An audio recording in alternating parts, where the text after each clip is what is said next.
CDS1 2023 का exam देखो बहुत पास आ चुका है, तो अब कोई मजाक नहीं, डायरेक्टली उन क्वेश्चंस को पिक करेंगे जो आपके एग्जाम में डायरेक्ट आने वाले हैं। PYQ देखा है आपने, हर बार ये 2 सेक्शंस जो आज हम इस वीडियो में कवर करने वाले हैं वो पूछा जाता है। क्या है वो सेक्शंस? नंबर 1 गवर्नमेंट स्कीम का, है ना। अभी मैं आपको क्वेश्चंस भी दिखा दूंगी किस टाइप के पूछे जाते हैं, ताकि आपको पता चले कि कौन सी चीज याद रखनी है और कौन सी चीज को ज्यादा रिवाइज करना है डायरेक्ट क्वेश्चंस के लिए। ठीक है, गवर्नमेंट स्कीम के क्वेश्चन पूछे जाते हैं। नंबर 2 आपको क्वेश्चन पूछे जाते हैं एप्स एंड पोर्टल्स जो गवर्नमेंट ऑफ इंडिया रिलीज करती है, कुछ इस तरीके के क्वेश्चंस पूछे जाते हैं। देखो अगर आपको लिस्ट डाउन कराऊं, आपको नोट्स बनाना शुरू कर दो। नंबर 1 क्वेश्चन पूछा जाता है फुल फॉर्म का। किसका? फुल फॉर्म का। जैसे समर्थ स्टैंड्स फॉर, मतलब उसकी फुल फॉर्म क्या है? एब्रीविएशन, मतलब मोदी गवर्नमेंट एब्रीविएशन के लिए बहुत ज़्यादा फेमस है, बहुत ज़्यादा क्रिएटिव एब्रीविएशंस बनाती है, तो उसकी फुल फॉर्म CDS बहुत पूछ लेता है। नंबर 2 क्वेश्चन पूछा जाता है कि कौन सी मिनिस्ट्री के अंतर्गत ये स्कीम को रिलीज किया गया है, ये उसका पार्ट 1 है। पार्ट 2 पूछा जाता है कि कोई भी डिपार्टमेंट अगर न्यूज में होता है तो वो डिपार्टमेंट कौन सी मिनिस्ट्री के अंडर आता है, वो क्वेश्चन पूछा जाता है। ठीक है, नंबर 3 जो क्वेश्चन है वो पूछा जाता है पूरा ही स्टेटमेंट टाइप, मतलब इतनी ज्यादा इंपॉर्टेंट स्कीम हो कि सब कुछ उसके बारे में पूछा जाता है। कितना बजट एलोकेशन हुआ है, किसको फायदा होगा, इसका फुल फॉर्म क्या है, कब तक टारगेट पूरा करना है, ये क्वेश्चन पूछा जाता है। और जो लास्ट क्वेश्चन पूछा जाता है टारगेट ऑडियंस के बारे में, मतलब ये जो पर्टिकुलर स्कीम है या जो ये पर्टिकुलर ऐप है किसका वेलफेयर के लिए बनाया है। ठीक है, जैसे प्रहारी ऐप है वो किसको ध्यान में रखते हुए बनाया है? BSF वालों को। ये क्वेश्चंस आपके पूछे जाते हैं। ठीक है, समझ में आ रही है बात? चलो आगे बढ़ते हैं। CDS1 2023 में जो हमने 40+ का एम लेके चला है, इफ़ यू फील कि आप पीछे चल रहे हो तो मेरे भाई और मेरे बहन, हम पॉलिटी की 1 शॉट वीडियो कर चुके हैं। ये वीडियोस को आपको किस तरीके से देखना है, एक बार पूरी वीडियो को देख लेना है, सिर्फ क्रिस्प तरीके से बात करी है इसमें, और एक बार रिवीजन एक बार देख लोगे आपको समझ में आ जाएगा कि पेपर में कौन से क्वेश्चन पूछने वाले हैं, और दूसरी बार रिवीजन कर लोगे तो क्रिस्टल क्लियर हो जाएगी चीज़ें। रिवीजन करना इंपॉर्टेंट है, नहीं करोगे नेगेटिव मार्किंग में आप फंस जाओगे। ठीक है, क्योंकि अभी आपके ब्रेन में जाने वाली चीज़ें की क्वांटिटी बढ़ चुकी है, तो मिक्सअप होना लाजमी है, इसलिए प्लीज़ एक बार रिवीजन कर लेना। हम ज्योग्राफी कर चुके हैं, फिजिक्स कर चुके हैं, बायोलॉजी इन 1 शॉट, डिफेंस के करंट अफेयर्स और डिफेंस की स्टैटिक अफेयर्स दोनों कर चुके हैं। इकोनॉमिक्स, अच्छा आप लोगों की स्ट्रैटेजी है दैट आई नो, मैंने ही आपको बताई थी कि सिर्फ 2 या 3 सब्जेक्ट्स पे आप बहुत ज़्यादा कॉन्सेंट्रेट कर रहे हो। फॉर एग्जाम्पल करंट अफेयर्स पे, पॉलिटी पे और साइंस पे, उससे आपका कट ऑफ और उससे ज़्यादा मार्क्स कवर हो जाते हैं। बहुत ब्रिलियंट स्ट्रैटेजी है, लेकिन मेरी बात समझो, इकोनॉमिक्स अगर आपने साइडलाइन कर दिया है कि नहीं पढ़ना, नहीं पढ़ा जाएगा, लेकिन 10 से 12 क्वेश्चन आते हैं उसके। मैंने 2 घंटे की वीडियो बनाई है, आराम से 2 से 3 क्वेश्चन कर सकते हो, चाहे जितने भी डफर हो आप इकोनॉमिक्स में। मैं इसलिए बोल रही हूँ कि एटलीस्ट इतनी वीडियोस देख लेना, क्योंकि अगर आपने सोचा पॉलिटी में आप 20 में से 18 क्वेश्चन कर ही लोगे, व्हाट इफ टफनेस लेवल उसकी बहुत ही ज़्यादा आ गई? इट हैपन्स ना, CDS कभी एक सब्जेक्ट को टफ करता है तो एक को थोड़ा इजी करता है ना। इसी तरीके से पेपर स्ट्रक्चर हमेशा बनाया जाता है। तो एक बार इन सारी चीज़ों को देख लेना। ठीक है, एक बार इन सारी चीज़ों को देख लोगे तो भले कोई भी सब्जेक्ट टफ हो जाए, बट आपके मार्क्स के लाले नहीं पड़ेंगे। ठीक है, हम सर्वेस और बजट जो डिफिकल्ट क्वेश्चंस आते हैं वो भी कवर कर चुके हैं। इस सब की प्लेलिस्ट आपको डिस्क्रिप्शन में मिल जाएगी, प्लीज डू चेकआउट, और एक बार रिविजन, एक बार 1 वॉच। अपकमिंग वीडियोस कौन सी है आपकी? केमिस्ट्री की है, हिस्ट्री की है, awards and honours, reports and indices, sports के अफेयर्स, फाइनल करंट अफेयर्स को एक बार हम देखेंगे, और मॉक टेस्ट। ये सारी आपकी अपकमिंग वीडियोस हैं, तो मेक श्योर आपने वो सब्सक्राइब वाला चीज़ कर दिया है, वरना ये सारी चीज़ें आप मिस कर दोगे।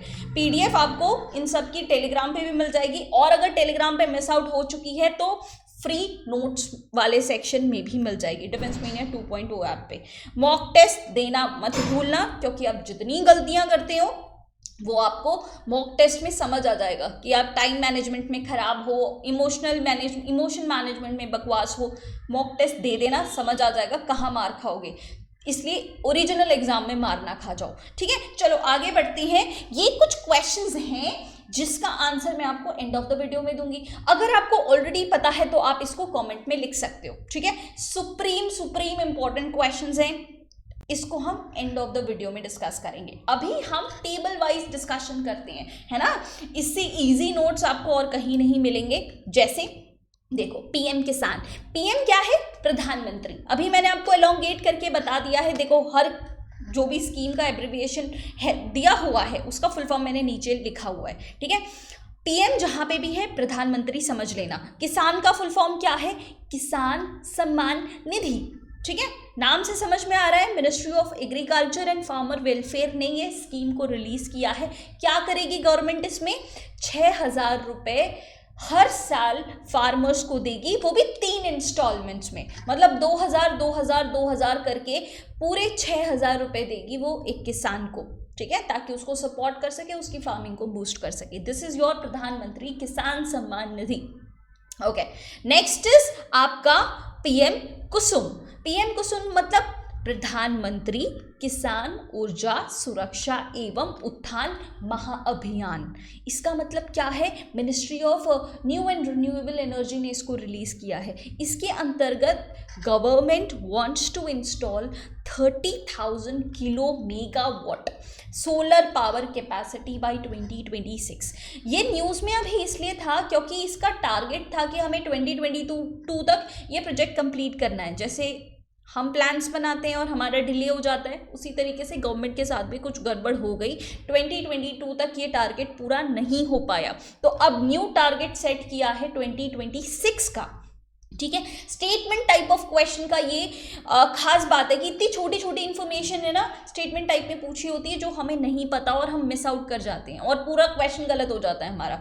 तो जो बात बोल रही हूँ ना मैं, वो बहुत ध्यान से सुनना। डायरेक्टली पीडीएफ के पीछे मत चले जाना, क्योंकि पीडीएफ में माइन्यूट चीज़ें मैंने टाइप नहीं की है जो मैं यहाँ पे ओरली बता रही हूँ आपको, राइट। तो हमें सोलर पावर प्लांट्स को एस्टैब्लिश करना है in PM Kusum scheme. Okay, next reach out scheme. Reach out scheme में क्या करेंगे हम? Research, education and training outreach, ये सारे फुल फॉर्म्स हैं, ठीक है। Ministry of earth and sciences ने इसको रिलीज किया है। इसके अंतर्गत हमें रिसर्च एंड डेवलपमेंट इंडिया के अंदर जो साइंटिफिक, अच्छा मैं आपको है ना कुछ क्वेश्चंस पूछूंगी क्योंकि ये एंड टाइम है आपके सीडीएस एग्जाम का। तो अब अगर मैं आपको कुछ क्वेश्चंस बीच में दे रही हूँ ना, इसका आंसर आप कमेंट सेक्शन में लिखते जाना, ठीक है। इससे आपको पता चलेगा कि आपकी तैयारी कैसी चल रही है और आपको कितना स्पीड अप करने की ज़रूरत है। हमारी one of the fundamental duty है, राइट। हमारी फंडामेंटल ड्यूटी क्या है? एक, अच्छा आप मुझे बताओगे फंडामेंटल ड्यूटी कौन से पार्ट ऑफ द कॉन्स्टिट्यूशन में मेंशन्ड है और कौन सी कमिटी ने उसको रेकमेंड किया है, ठीक है। ये हमारी one of the fundamental duty है। स्टेटमेंट टाइप ऑफ क्वेश्चन इसी तरीके से आते हैं, स्टैटिक और current affairs mix. Fundamental duty क्या थी हमारी? कि साइंटिफिक टेम्परामेंट ऑफ सिटीजन्स को हमें इंक्रीज करना है, ठीक है। तो उसी के लिए रिसर्च एंड डेवलपमेंट को सपोर्ट करने के लिए हमने रीच आउट स्कीम को रिलीज किया है ministry of earth and sciences. आपको आंसर क्या देना है कि फंडामेंटल ड्यूटी कौन सी कमिटी ने रेकमेंड किया था और कॉन्स्टिट्यूशन के कौन से पार्ट में ये मेंशन्ड है। ओके, इजी और टफ दोनों क्वेश्चन पूछती जाऊंगी, आप आंसर करते ही जाना। नेक्स्ट, प्रधानमंत्री गरीब कल्याण अन्न योजना, ये वन ऑफ द पार्ट्स है आपका गरीब कल्याण योजना का। इसको रिलीज किया गया था कोविड के टाइम पे, अब इसका एक्सटेंशन किया गया है। होता क्या है इसके अंतर्गत? Free food grains to poor peoples को दिया जाता है, ये सिंगल टू होगा, ठीक है। फ्री फूड ग्रेन्स दिया जा रहा है पुअर पीपल को। पहले ये इसका नाम क्या था? New integrated food security scheme. अब इसको रीनेम कर दिया गया है गरीब कल्याण अन्न योजना। याद रहेगा? बिल्कुल याद रहेगा। नेक्स्ट, सागर परिक्रमा, इसका फेज 4 रिलीज किया गया है बाय, अच्छा इसमें आप बहुत गड़बड़ करोगे, नाम से ये थोड़ा अलग है। Sagar Parikrama ministry of animal husbandry and dairying ने ये रिलीज किया है to organise the sea voyage across all coastal states and union territories, ठीक है। अब आपका काम क्या है बताओ? अब आपका काम ये है कि इंडिया के कितने कोस्टल, अच्छा ये क्वेश्चन बहुत आसान होता है कि उड़ीसा एक कोस्टल स्टेट है या नहीं, गुजरात एक कोस्टल स्टेट है या नहीं, बट जब पूछ लिया जाता है कि कितने कोस्टल स्टेट्स हैं, कितनी कोस्टल यूनियन टेरिटरीज हैं, तब दिमाग बिल्कुल ब्लैंक हो जाता है कि यार नंबर कैसे बताएं कि 5 हैं, 6 हैं, 7 हैं, 8 हैं, 9 हैं। तो ये चीज़ आप, है ना, बताओगे कमेंट सेक्शन में कितने हमारे इंडिया के कोस्टल स्टेट्स और कोस्टल यूनियन टेरिटरीज हैं, राइट। चलो, ये सारे आंसर देने आज क्वेश्चंस में बहुत ज़्यादा पूछने वाली हूँ टू चेक योर रिविजन, ठीक है। नेक्स्ट हमारी टाई स्कीम है। टाई स्कीम मतलब trade infrastructure for export scheme. Ministry of commerce और इंडस्ट्रीज ने इसको रिलीज किया है ताकि ऐसा इंफ्रास्ट्रक्चर बनाया जाए, यहाँ पे थोड़ी सी इंफ्रास्ट्रक्चर की स्पेलिंग शॉर्ट हो गई है बट आप ठीक कर लेना। इंफ्रास्ट्रक्चर हमें क्रिएट करना है, क्यों? ताकि एक्सपोर्ट्स को इंक्रीज कर सके। अब हमारा फोकस क्या था? हमारा पहले फोकस था मेक इन इंडिया। अच्छा, मेक इन इंडिया के कितने साल पूरे हो गए हैं? 9 साल पूरे हो गए हैं, ठीक है। मेक इन इंडिया ताकि हम आत्मनिर्भर भारत का हमारा इनिशिएटिव था, उसको बूस्ट करने के लिए हमने मेक इन इंडिया बनाया। अब हम उसमें बहुत लेवल तक आगे बढ़ चुके हैं, सेल्फ सफिशिएंट हो चुके हैं। अब हम मेक फॉर द वर्ल्ड वाले टैगलाइन के साथ आगे बढ़ रहे हैं, मतलब एक्सपोर्ट पे ज्यादा ध्यान दे रहे हैं ताकि हमारा फिस्कल डेफिसिट कम हो सके। ये सब क्या होता है फिस्कल डेफिसिट? मतलब आमदनी अठन्नी खर्चा रुपया, मतलब गवर्नमेंट जितना कमा रही है उससे ज्यादा वो खर्च कर दे रही है, इसका मतलब होता है फिस्कल डेफिसिट। कितना परसेंटेज घाटे में चल रहे हैं हम, तो एक्सपोर्ट्स जितना बढ़ेगा उतना हमारा घाटा कम होगा। उसके लिए हमने टाई स्कीम, ऐसा इंफ्रास्ट्रक्चर, इतना इकोसिस्टम ऐसा बनाया जाए ताकि एक्सपोर्ट्स को बढ़ाया जाए, ठीक है। Next vibrant village programme. Vibrant village programme के अंतर्गत जितने भी हमारे विलेजेस हैं ऑन दी बॉर्डर, हम उसका डेवलपमेंट करने वाले हैं। जनरली क्या होता है कि ये जो बॉर्डरिंग एरियाज होते हैं ना इंटरनेशनल, वहाँ पे ज़्यादातर डिस्प्यूट्स चलते रहते हैं, तो वॉर प्रोन जोन होते हैं, बहुत ज़्यादा वॉलेटाइल जोन होते हैं कि कभी भी लड़ाई छिड़ जाएगी, और लड़ाई छिड़ेगी तो ऑब्वियसली वहाँ का जो इकोसिस्टम है वो हमेशा डिस्टर्ब्ड रहेगा। कोई इंडस्ट्री सेटअप नहीं करना चाहेगा, जॉब्स इतने नहीं होंगे, इतनी पॉपुलेशन सिक्योर नहीं होगी वहाँ पे।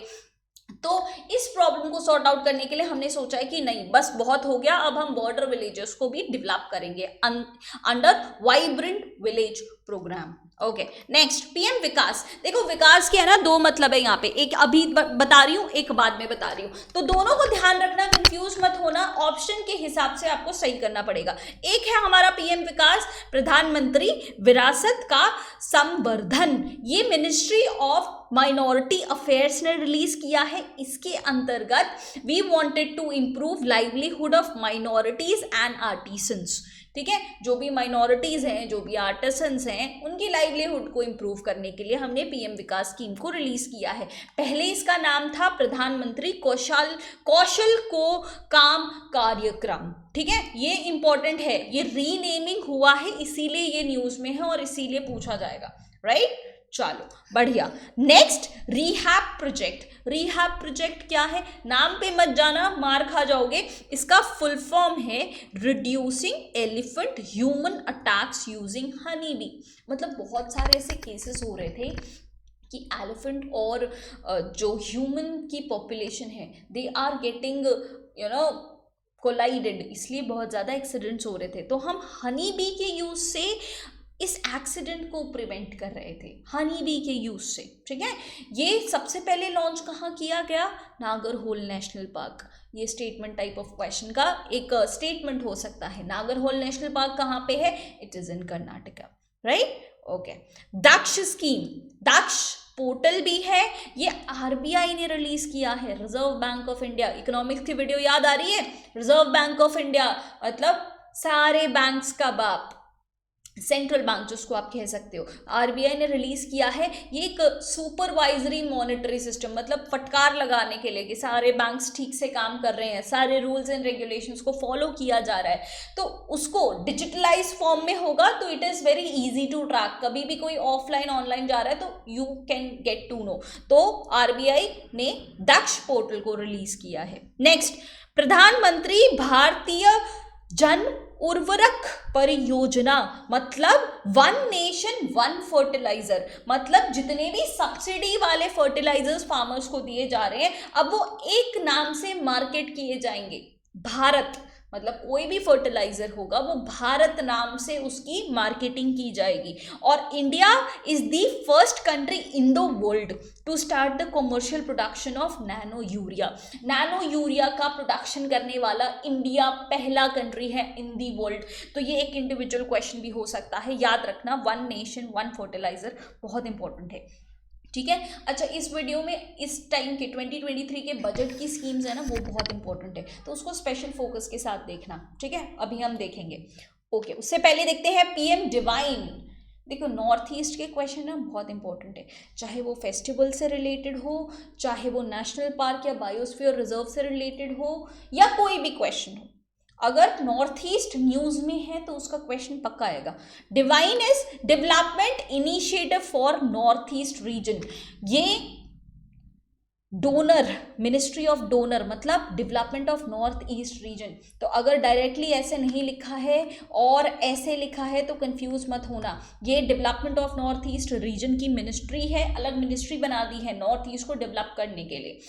इसके अंतर्गत क्या होगा, पीएम डिवाइन के अंतर्गत हम इंफ्रास्ट्रक्चर, सोशल डेवलपमेंट प्रोजेक्ट्स और लाइवलीहुड एक्टिविटीज को क्रिएट करेंगे ताकि नॉर्थ ईस्ट को डेवलप कर सके, है ना। नॉर्थ ईस्ट वाला इलाका थोड़ा मेन लैंड इंडिया से डिस्कनेक्टेड है, तो बहुत ज़्यादा डेवलपमेंट वहाँ पे हो नहीं पाता। तो अब हम special focus PM divine scheme से वहाँ पे करने वाले हैं। ओके, वेस्ट इनिशिएटिव का बस ये पोर्शन इंपॉर्टेंट है कि ये किसके लिए है। It is for women in engineering science and technology, मतलब विमेन का पार्टिसिपेशन इन एडवांस साइंसेस अब हम इम्प्रूव करना चाहते हैं, तो it is for that, women in engineering science and technology. Next, Setu क्या है, it is supporting entrepreneurs in transformation and upskilling. Ministry of commerce and industries ने इसको रिलीज किया है, किसके लिए है, एंटरप्रेन्योर्स के लिए है।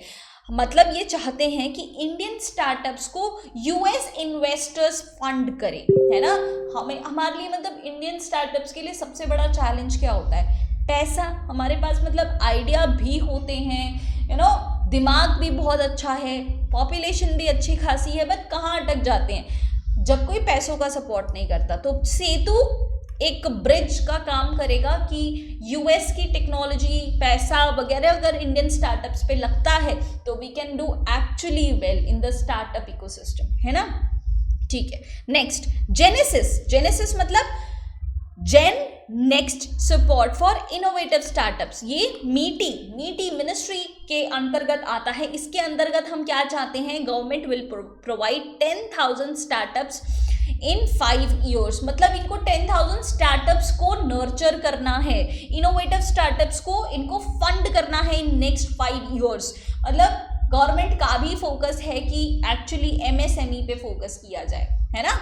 ओके, नेक्स्ट, नमस्ते मतलब national action for mechanised sanitation ecosystem. अभी आपको पता है डिफिकल्ट लग सकता है कि इतना कैसे याद रहेगा, बट साथ साथ में सुनते जाओगे, देखते जाओगे, पढ़ते जाओगे ना, तो आपके दिमाग में बैठना शुरू हो जाएगा, है ना। आपको नहीं पता लेकिन बैठना शुरू हो जाएगा। National action for mechanised sanitation ecosystem, ministry of social justice and empowerment. ये क्यों रिलीज किया गया, क्योंकि आप देखते होंगे कि ये भी वन ऑफ द डीपीएसपी है, ठीक है। डीपीएसपी पार्ट 4 पढ़ा है इंडियन कॉन्स्टिट्यूशन का, उसमें आता है आपका डीपीएसपी। अच्छा बताओ ये कौन सा प्रिंसिपल है, गांधीयन प्रिंसिपल है, लिबरल प्रिंसिपल है या सोशल प्रिंसिपल है। क्या, जैसे कि एक अच्छे एनवायरनमेंट में काम करना, ह्यूमेन कंडीशंस प्रोवाइड करना ड्यूरिंग वर्क, ठीक है।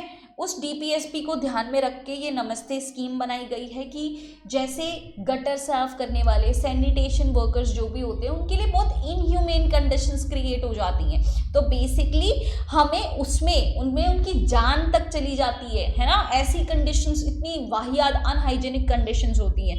तो एक्चुअली हम सैनिटेशन वर्क में 0 फेटालिटीज चाहते हैं, ठीक है। ज़्यादा स्किल्ड वर्कर्स लाना चाहते हैं, टेक्नोलॉजी इसमें इंस्टॉल करना चाहते हैं ताकि बेचारे ह्यूमंस को ये सब काम ना करना पड़े, ठीक है। ये सारी है आपका नमस्ते scheme. Next day scheme. Day scheme क्या है? Doctor Ambedkar centre for excellence. Doctor Ambedkar centre for excellence, ministry of social justice and empowerment. इसके अंतर्गत हम क्या करेंगे? अंबेडकर साहब है तो ऑब्वियसली माइनॉरिटीज, SC ST को फोकस कर रहा होगा। इस तरीके से स्टोरी बना के याद रखने की कोशिश किया करो, ठीक है। To provide high quality and that to free education to SC students. SC students को फ्री में हाई क्वालिटी एजुकेशन दी जाए। किसके लिए? सिविल सर्विसेज की प्रिपरेशन के लिए, मतलब सिविल सर्विसेज की कोचिंग फ्री ऑफ कॉस्ट और अच्छी वाली क्वालिटीज को की दी जाए। किसको? SC स्टूडेंट्स को। That is your day scheme. Agnipath scheme, इसको तो भाई कैसे भूल सकते हो, इसके अंदर ही तो आप अग्निवायु, अग्निवीर बनते हो, है ना। गवर्नमेंट ऑफ इंडिया की ये स्कीम है जिसके अंतर्गत वो सोल्जर्स को रिक्रूट कर रहे हैं into 3 services, Indian army, Indian air force और इंडियन नेवी, 4 साल के लिए। इनकी एज लिमिट का क्वेश्चन है ना, बहुत सारे एग्जाम्स पूछ रहे हैं। तो जनरली इसकी एज लिमिट है 17.5 ईयर्स से लेके 21 ईयर्स, बट जिस टाइम पे ये लॉन्च हुई तब इन्होंने कहा कि चलो नई लॉन्च हुई है तो 23 ईयर्स तक इनकी मैक्सिमम कैप रख देते हैं। बट अब नेक्स्ट ईयर से it will be till 21 years only. इसके अंतर्गत एक और क्वेश्चन आपसे पूछा जा सकता है, वो है सेवा निधि पैकेज दिया जाएगा इन अग्निवीर को, अग्निवायु को, कितने का? 11.7 लाख। कब दिया जाएगा? जब उनकी 4 साल की सर्विस खत्म हो जाएगी और उस 4 साल बाद 25% लोगों को फिर परमानेंट कमीशन के अंदर ले लेंगे, जिनका परफॉर्मेंस और वैकेंसी के हिसाब से वो ठीक बैठते होंगे, है ना। ये पूरा आपका अग्निपथ स्कीम है। और बाकी जो 75% जो 4 साल की सर्विस के बाद रिटायर हो जाएंगे उनको कोई पेंशन नहीं मिलेगा। It is not a pensionable scheme. ये सारी चीज़ें यहाँ पे याद रखनी है। Next smile scheme. Smile scheme क्या है? Support for marginalised individuals for livelihood enterprise. Ministry of social justice and empowerment क्या करना चाहते हैं स्माइल स्कीम के अंदर? स्माइल स्कीम के अंदर हम लीगल प्रोटेक्शन देना चाहते हैं, सोशल सिक्योरिटी और एक सिक्योर्ड लाइफ देना चाहते हैं। किसको देना चाहते हैं? ट्रांसजेंडर्स को और बेगर्स को। हमें मार्जिनलाइज्ड मतलब क्या होता है? जिनके साथ ज़्यादा डिस्क्रिमिनेशन होता है, ठीक है, मतलब एक अलग ही सेक्टर बन जाता है उनका, ट्रांसजेंडर्स एंड बेगर्स। इनको लीगल प्रोटेक्शन देना चाहते हैं, सोशल सिक्योरिटी और एक सिक्योर्ड लाइफ देना चाहते हैं हम अंडर स्माइल स्कीम, राइट। ठीक है। नेक्स्ट प्रधानमंत्री गति शक्ति। ये एक नेशनल इंफ्रास्ट्रक्चर मास्टर प्लान है। हमारे खुद के प्रधानमंत्री नरेंद्र मोदी ने इसको रिलीज किया है।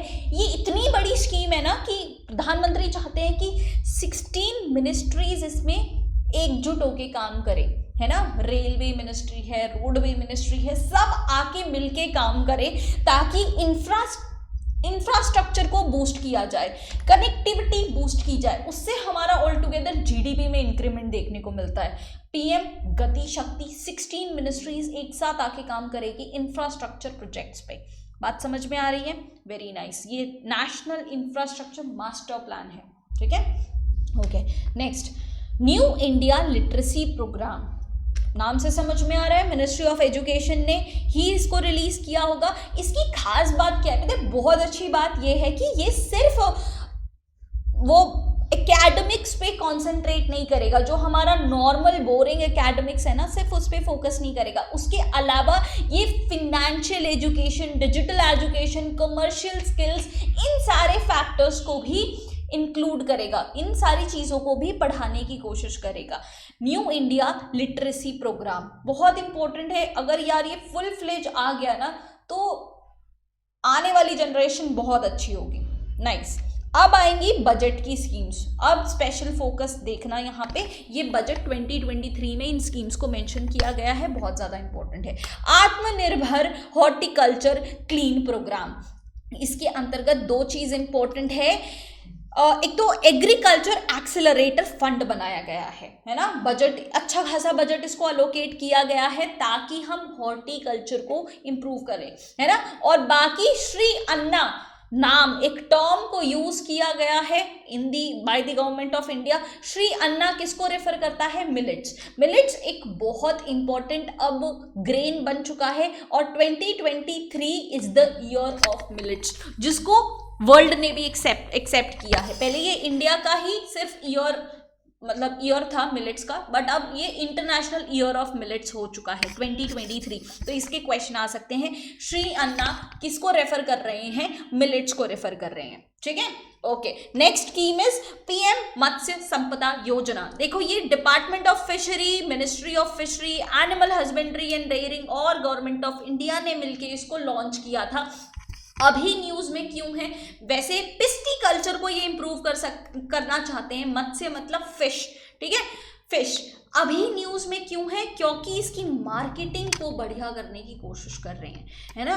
Enable activities of fish vendors, fisherman and micro and small enterprises, improving value chain efficiencies and expanding the market. मतलब इसका मार्केट इंप्रूव करना चाहते हैं ये, ठीक है। पीएम मत्स्य संपदा योजना। Next, PM PVTG development mission. ये पीवीटीजी क्या होता है? PVTG is nothing but particularly vulnerable tribal groups. PVTG का फुल फॉर्म पूछा जा सकता है, पर्टिकुलरली वनरेबल ट्राइबल ग्रुप्स। इसके अंतर्गत जो बहुत पिछड़े ट्राइबल लोग हैं ना, उनको उनकी लाइवलीहुड को इम्प्रूव करना चाहते हैं। उसके लिए बहुत सारे स्टेप्स लिए गए हैं, जैसे एकलव्य मॉडल रेसिडेंशियल स्कूल्स को बढ़ाया जाएगा, है ना। जो SC वो ट्राइबल पीपल जो हैं उनकी बेसिक फैसिलिटीज को इम्प्रूव करने की कोशिश करेंगे, जैसे उनको क्लीन ड्रिंकिंग वाटर मिले, सैनिटेशन मिले, एक सेफ हाउसिंग मिले, health, nutrition, telecom connectivity, road connectivity पे, मतलब जो बेसिक रहने, खाना पीना, रहना, सेफ सैनिटेशन वगैरह, वो सब फोकस होगा पीएम पीवीटीजी डेवलपमेंट मिशन का। ये पता है, मैंने आपको पिछले वीडियोस में जहाँ पे मैंने आपको बजट, फॉरेस्ट सर्वे और इकोनॉमिक सर्वे कराया था, वहाँ पे जो 7 प्रायोरिटी, सप्तऋषि प्रायोरिटी मैंने आपको बताया था जो बजट में है। हमारे 7 गोल्स हैं अमृतकाल में। अमृतकाल क्या है वापस रिपीट नहीं करूंगी, पिछली वीडियो जाके आपको देखनी पड़ेगी, नीचे जो प्लेलिस्ट है उसको क्लिक करके देख लेना, आपको मिल जाएगा। उसके अंतर्गत हम अमृतकाल में एंटर हो रहे हैं। अमृतकाल मतलब 2047 में हम 100 ईयर्स ऑफ इंडिपेंडेंस पूरा कर देंगे, तो उसको नज़र में देख के हम कह रहे हैं कि हम अमृतकाल में एंटर हो चुके हैं, ठीक है। 75th ईयर को क्रॉस करके and now we are heading towards 100 years of independence. तो हमारे 7 गोल्स हैं। 7 गोल्स में एक गोल था reaching the last mile. Reaching the last mile मतलब हर एक जो पिछड़ा बंदा है, पिछड़ी कम्युनिटी है, वहाँ तक हमें पहुँचना है। तो उसके अंतर्गत हमने पीवीटीजी डेवलपमेंट मिशन को लॉन्च किया है, ठीक है, कि उनकी बेसिक फैसिलिटीज़ को पूरा किया जाए अब फाइनली। नेक्स्ट, पीएम प्रणाम। ये सारी स्कीम्स बहुत इंपॉर्टेंट है, ठीक है, इसी साल के बजट की स्कीम्स हैं। पीएम प्रणाम, प्रणाम स्टैंड्स फॉर, अच्छा प्रणाम का कुछ और भी फुल फॉर्म है, बट इस साल के अकॉर्डिंग ये है प्रधानमंत्री programme for restoration, awareness, nourishment and amelioration of mother earth, ठीक है। क्या करना चाहते हैं? ये एक balanced use of chemical fertilizers, मतलब ये कह रहे हैं कि केमिकल फर्टिलाइजर्स का यूज कम करो और अल्टरनेटिव फर्टिलाइजर्स को देखो। और फिर उन्होंने 1 नेशन 1 फर्टिलाइजर्स के बारे में भी बोला। अभी हमने देखा जो भारत नाम से मार्केट होगा। तो ये चाहते हैं कि यार मतलब केमिकल फर्टिलाइजर्स से हम अपनी सॉइल लूज कर रहे हैं, तो उसका यूज को कम किया जाए, बैलेंस करो उसको और अल्टरनेटिव फर्टिलाइजर्स को देखो। पीएम प्रणाम, राइट। उसके बाद आती है गोवर्धन स्कीम। गोवर्धन मतलब galvanising organic bio agro resources धन, ठीक है, ये इसका फुल फॉर्म है गोवर्धन। कितने क्रिएटिव लोग हैं यार, मतलब आप सोचो, नहीं मतलब मैं इनके फुल फॉर्म्स में ही फ्लैट हो चुकी हूँ। इसके अंतर्गत ये 500 प्लांट्स बनाएंगे, waste to wealth plants, Gobardhan scheme के अंतर्गत, ठीक है। फिर आती है अमृत धरोहर स्कीम। देखो अमृत धरोहर, यहाँ पे धरोहर किसको बोला गया है? वेटलैंड्स को। अमृत धरोहर स्कीम है that is about conservation of wetlands. और दूसरी स्कीम है आपकी मिष्टी स्कीम। मिष्टी स्कीम का फुल फॉर्म क्या है? Mangrove initiative for shoreline habitats and tangible incomes. इसका मतलब इसके अंदर हम क्या करने वाले हैं? हम मैंग्रोव प्लांटेशन को बढ़ाने वाले हैं आर्टिफिशियल तरीके से across the Indian coast line on the salt pan lands. Mishti scheme के अंतर्गत हम मैंग्रोव के प्लांटेशन को इंक्रीज करने वाले हैं और अमृत धरोहर स्कीम में हम वेटलैंड्स को कंजर्व करने वाले हैं। राइट? समझ में आ रही है बात? बहुत बढ़िया। महिला सम्मान बचत पत्र, इसके अंदर विमेन 2 लाख रुपए अपने डिपॉजिट कर सकती हैं। ठीक है, 2 लाख रुपए फॉर 2 years। उनको एक फिक्स्ड इंटरेस्ट रेट मिलेगा। मतलब इंटरेस्ट रेट हमेशा फ्लक्चुएट करते हैं ना, कभी बहुत कम हो जाते हैं, कभी बहुत ज़्यादा हो जाते हैं, बट इस स्कीम के अंदर हम एक फिक्स्ड इंटरेस्ट रेट 7.5 एक बहुत अच्छा इंटरेस्ट रेट है। इतना तो बैंक वाले मुश्किल से देते हैं। और अगर पार्शियली अगर ज़रूरत पड़ने पे उनको पैसे विड्रॉ करने हैं तो वो फैसिलिटी भी अवेलेबल है। किसके अंडर में आएगा ये? महिला सम्मान बचत पत्र। 2 लाख रुपीस। अच्छा, ये डिजिट्स को और ये टाइम पीरियड को ध्यान रखना। सीडीएस इसमें बहुत दोगलापन करता है, डिजिट्स को चेंज कर देता है, 1 year 3 lakhs इस तरीके कर देता है। बट आपको ध्यान रखना है 2 लाख रुपए डिपॉजिट करने हैं, वो भी वुमेन या कोई गर्ल के नाम से होना चाहिए। 2 years के लिए 7.5% इंटरेस्ट रेट आपको मिलेगा। राइट? ठीक है। अब पीएम किसान देखो, इससे पहले भी पीएम किसान था, अब दोबारा पीएम किसान। इस विकास। अब विकास का फुल फॉर्म क्या है? पीएम विश्वकर्मा कौशल सम्मान। इसके अंदर हम artisans will enable artisans to improve their product scale quality reach and integrating. आप देखते होंगे कि जो लोकल देसी आर्टिसंस होते हैं कितने स्किल्ड होते हैं, बट बेचारे को पता नहीं होता है कि उसको आगे कैसे बढ़ना है। तो अब पीएम विकास स्कीम से उनको हेल्प मिलेगी कि भाई आप अपना प्रोडक्शन कैसे इंक्रीज कर सकते हो, आप मार्केट कैसे कर सकते हो, आपको मार्केट एक्सेस किस तरीके से दिया जाएगा। ये इस स्कीम का ऑब्जेक्टिव है। ठीक है, अब कुछ एप्स एंड पोर्टल्स देख लेते हैं, थोड़े से हैं, बहुत इंपॉर्टेंट है, डायरेक्ट क्वेश्चन एक्सपेक्ट कर सकते हो। देखो, कंफ्यूज नहीं होना है। खनन प्रहारी गवर्नमेंट ऑफ इंडिया का ऐप है, उसके अंतर्गत हम जो अनऑथराइज्ड कोल माइनिंग हो रही है ना उसको चेक में रख सकते हैं। मतलब अगर मेरे घर के पास कोई अनऑथराइज तरीके से कोल माइनिंग कर रहा है, उससे क्या होगा? हमारी सॉइल भी पल्यूट हो रही है, रेस्पिरेटरी हजार्ड्स भी होते हैं एंड डिप्लीशन ऑफ रिसोर्सेज भी होता है ना। तो मैं उस ऐप पे जाके कंप्लेन रेज कर सकती हूँ कि भाई मेरे पड़ोस वाले अनऑथराइज कोल माइनिंग कर रहे हैं, तो उससे वो लोग अच्छे से डिजिटाइज तरीके से ट्रैक कर सकते हैं। खनन प्रहारी। अब कंफ्यूज नहीं होना है खनन प्रहारी और प्रहारी में। प्रहारी होम मिनिस्टर अमित शाह ने रिलीज किया है ये ऐप। ये किसके लिए है? बॉर्डर सिक्योरिटी फोर्स के लिए, बीएसएफ के जवान के लिए है। उनको उसी ऐप पे कंप्लीट इंफॉर्मेशन मिल जाएगी कि आपकी हाउसिंग स्कीम क्या है, हेल्थ केयर अपॉर्चुनिटीज आपके पास क्या है, आपके लीव के ऑप्शंस क्या क्या हैं, है ना। ये सारी बैठे बैठे एक ही ऐप पे उनको पूरी इंफॉर्मेशन मिल जाएगी। किसके लिए बनाया है प्रहारी ऐप? बीएसएफ के जवान के लिए। राइट? ठीक है, ये ऐप्स है ना बहुत इंपॉर्टेंट होते हैं। ठीक है, मतलब बहुत यूजफुल भी कह सकते हो आप। जैसे सेम डिफेंस मेनिया 2.0 ऐप ही है। आपको मतलब सारे लाइव कोर्सेज भी रिलीज हो चुके हैं अब एफकेट, अपकमिंग एफकेट के, अपकमिंग सीडीएस के। एक बार चेकआउट जरूर कर लेना, आपको बहुत सारे फ्री नोट्स भी मिल जाते हैं उसमें कि लास्ट मिनट पे आप इकट्ठे कर लो अपने मार्क्स। आपको फ्री मॉक टेस्ट भी मिल जाता है, आपको फ्री एसएसबी के नोट्स भी मिल जाते हैं। तो एक बार आपको चेकआउट कर लेना, दैट इज ऑल्सो इम्पोर्टेंट। ठीक है, नेक्स्ट पे चलते हैं ई कुंभ। ई कुंभ का मतलब क्या होता है? कुंभ का फुल फॉर्म है नॉलेज अनलीस्ड इन मल्टीपल भारतीय लैंग्वेज। नॉलेज अनलीस्ड इन मल्टीपल भारतीय लैंग्वेज। प्रेसिडेंट द्रौपदी मुर्मू ने इसको रिलीज किया है। इसके अंदर इंजीनियरिंग कोर्सेज और बुक्स को 12 शेड्यूल्ड लैंग्वेजेस में रिलीज किया जाएगा। अब आप मुझे बताने वाले हो शेड्यूल्ड ये जो लैंग्वेजेस हैं कॉन्स्टिट्यूशन के कौन से शेड्यूल में मेंशन्ड है और कितनी लैंग्वेज हैं इंडिया की जो ऑफिशियल लैंग्वेजेस हैं वो कितनी हैं जो उस शेड्यूल में मेंशन्ड है। समझ में आ रहा है क्वेश्चन? पॉलिटी पढ़ी होगी तो क्वेश्चन भी समझ में आ रहा होगा, वरना तो आपको क्वेश्चन भी समझ में नहीं आ रहा होगा। राइट? तो भाई कमेंट में लेट मी नो, मैं भी देखूं कितने सिंसियर बच्चे हैं यहाँ पे। ई कुंभ, बहुत अच्छी बात है, अब तक सब लोग इंग्लिश के पीछे पढ़ रहे थे, बट अब 12 शेड्यूल्ड लैंग्वेजेस में इंजीनियरिंग कोर्सेज और बुक्स को रिलीज किया गया है ई कुंभ पोर्टल पे, ठीक है। फिर है न्यू घर, घर का मतलब go home and reunite. National commission for protection of child rights, अब देखो ये तो एक स्टैट्यूटरी बॉडी है। स्टैट्यूटरी बॉडी क्या होता है, मतलब ये कहीं भी कॉन्स्टिट्यूशन ऑफ इंडिया में मेंशन नहीं है, ये हमारे पार्लियामेंट ऑफ इंडिया ने ज़रूरत पड़ने पे लॉ बना के इस बॉडी को एस्टैब्लिश किया है।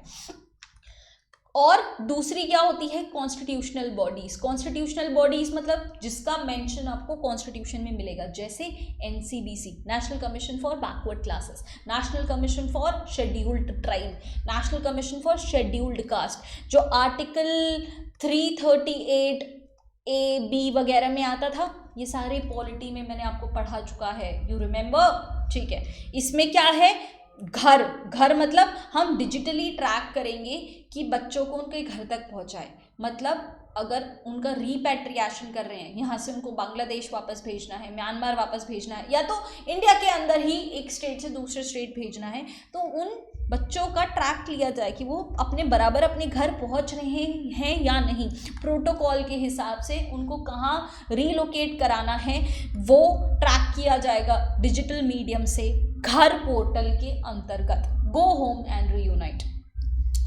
फिर मार्ग पोर्टल को रिलीज किया गया था। It stands for mentorship, advisory, resilience and growth. Ministry of commerce industry का जो डिपार्टमेंट है, department for promotion of industry and infrastructure trade वगैरह, ये जो डिपार्टमेंट है उसने मार्ग पोर्टल को रिलीज किया है। इसके अंतर्गत वो इंडियन स्टार्टअप्स को एक्सपर्ट मेंटोरशिप प्रोवाइड करना चाहते हैं, मतलब जो स्टार्टअप कंफ्यूज्ड हैं कि कैसे स्केल करना है, कैसे आगे बढ़ना है, क्या कौन सी स्कीम्स, मतलब टोटल मेंटरशिप उनको प्रोवाइड की जाए। देख रहे हो स्टार्टअप्स को कितना बूस्ट देने की कोशिश कर रहे हैं आप, यूएस के इन्वेस्टर्स को कनेक्ट किया जा रहा है थ्रू सेतु, मेंटरशिप दी जा रही है थ्रू मार्ग, है ना।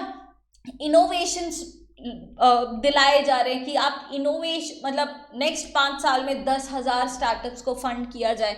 Government is doing a lot for startups, आप भी स्टार्टअप के बारे में सोच सकते हो, ठीक है, साथ प्रिपरेशन के साथ साथ। नेक्स्ट, माँ भारती के सपूत, ministry of defence, Rajnath Singh ने इसको रिलीज किया था। क्यों? ताकि हम as citizens, good citizens of India, armed forces battle casualty welfare fund में कुछ कंट्रीब्यूट कर सके। मतलब अगर जो भी कैजुअलिटीज़ हैं, उनकी फैमिली बेचारी बहुत सफ़र कर रही होगी कि उनके घर के इंसान भी चला गया, घर ने, मतलब वो होते हैं ना जिनके फादर होते हैं, वही एक इनकम के सोर्स होते हैं घर पे, सबका खाना पीना खर्चा वही उठा रहे होते हैं, और वो किसी कैजुअलिटी में उनकी डेथ हो जाती है, वो सैक्रिफाइस कर देते हैं अपनी लाइफ, शहीद हो जाते हैं। उनकी फैमिली को सपोर्ट करने के लिए बेसिकली वेलफेयर फंड बनाया है।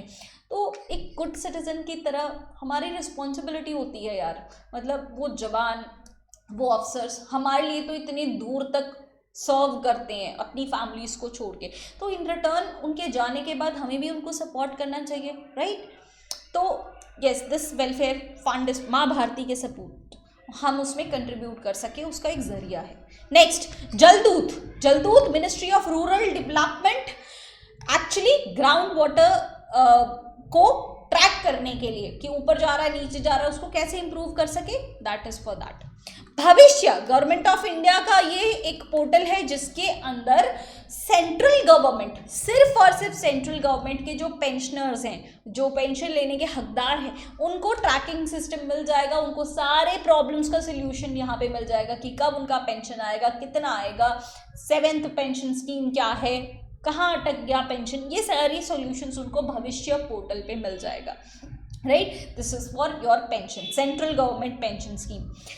फिर special data infrastructure geo portal, ये इसरो का बेसिकली ये इंफ्रास्ट्रक्चर प्रोग्राम है, कहाँ बनेगा, लद्दाख में, ये लोकेशन इंपॉर्टेंट है। फिर है यूविन गवर्नमेंट ऑफ इंडिया का प्रोग्राम है, जिसके अंदर वो इंडिया का जो यूनिवर्सल इम्यूनाइजेशन प्रोग्राम है उसको डिजिटलाइज करना चाहते हैं, ताकि एक अच्छा ट्रैक पता चले कि कौन सा इम्यूनाइजेशन हुआ है, कितने लोग बाकी हैं, कितने लोग नहीं बाकी, वगैरह वगैरह, ये इंपॉर्टेंट है। ठीक है, नेक्स्ट मैंने आपको बताया था ये 3 क्वेश्चन जो बहुत इंपॉर्टेंट है, एक्सपेक्ट कर सकते हो आप एग्जाम में, उसके आंसर्स देखते हैं। Question number 1, which scheme has been selected for PM's award for excellence in public administration? Public administration में PM अवार्ड किसको, किस स्कीम को मिला है? तो आंसर है उड़ान स्कीम को। उड़ान स्कीम क्या है? उड़ान स्कीम उड़े देश का आम नागरिक। ठीक है, रीजनल कनेक्टिविटी स्कीम है, मतलब एरोप्लेन के थ्रू सबको कनेक्ट करना चाहते हैं कि हर एक लेमैन इंसान भी उड़ सके, मतलब प्लेन फ्लाइट ट्रैवल कर सके। उड़ान, उड़े देश का आम नागरिक, इसको पब्लिक एडमिनिस्ट्रेशन अवार्ड मिल चुका है। Next, which state assembly became first paperless assembly with e-Vidhan project? Paperless assembly कौन से स्टेट की बनी है? तो हमारा आंसर हो जाएगा नागालैंड। नॉर्थ ईस्ट है इसलिए बहुत ज़्यादा इंपॉर्टेंट है। ठीक है, नागालैंड ने अपने आप को पेपरलेस असेंबली बना दी है विद ई-विधान प्रोजेक्ट। ठीक है, next, which project has been included by UN in world's top 10 initiatives? मतलब समझ रहे हो, इंडिया का इनिशिएटिव है, उसको वर्ल्ड का टॉप 10 इनिशिएटिव बना दिया गया है। बहुत ज़्यादा इंपॉर्टेंट है, ध्यान में रखोगे। ये कौन सा प्रोजेक्ट है हमारा, कोई गेस? ये है हमारा नमामि गंगे। कौन सा है? नमामि गंगे, मतलब cleaning of our holy river Ganga. Namami Gange initiative को UN ने वर्ल्ड का टॉप 10 इनिशिएटिव माना है। तो ये 3 क्वेश्चंस बहुत ज़्यादा इंपॉर्टेंट थे। रेस्ट फ्री नोट्स सारे यहाँ देख लेना, मॉक टेस्ट यहाँ देख लेना। This is the end of your video. Comment करके ज़रूर बताना कहाँ अटक रहे हो, क्या प्रॉब्लम है। जितने भी सिली डाउट्स हैं अपने आप को बेवकूफ़ मत समझना कि मुझे ही नहीं पता होगा, या तो क्या फ़र्क पड़ता है यार, YouTube बहुत बड़ा प्लेटफॉर्म है, कोई जानता भी नहीं है आपको। ठीक है, कितने भी सिली डाउट्स है प्लीज़ क्लियर कर लेना। ये CDS आपके लिए बहुत इंपॉर्टेंट है, इसको मिस कर जाओगे, वापस से सेम चीज़ रटनी पड़ेगी, सेम चीज़ दोहरानी पड़ेगी। इससे अच्छा यार क्लियर करो, जाओ SSB की तैयारी करो, आगे ऑफिसर बनो। ठीक है, आगे बढ़ो यहाँ से। ये जो टाइम बचा है ना बहुत इंपॉर्टेंट है, इसको लूज मत कर देना, वरना वही CDS की तैयारी, AFCAT की तैयारी, वापस से वही मॉक टेस्ट लगाना, ये करना, इट्स वेरी स्ट्रेसफुल। निकल जाओ यार इससे। ठीक है, अब ऑफिसर बन के जीना शुरू करो, ऑफिसर बन के ऑफिसर वाली लाइफ में एंजॉय। स्टूडेंट बहुत साल आप जी लिए, बचपन से स्टूडेंट ही हो, अब ऑफिसर बनो। ठीक है, anything for me, do let me know in the comment section. I'll see you guys in the next video. Till then, goodbye and Jai Hind.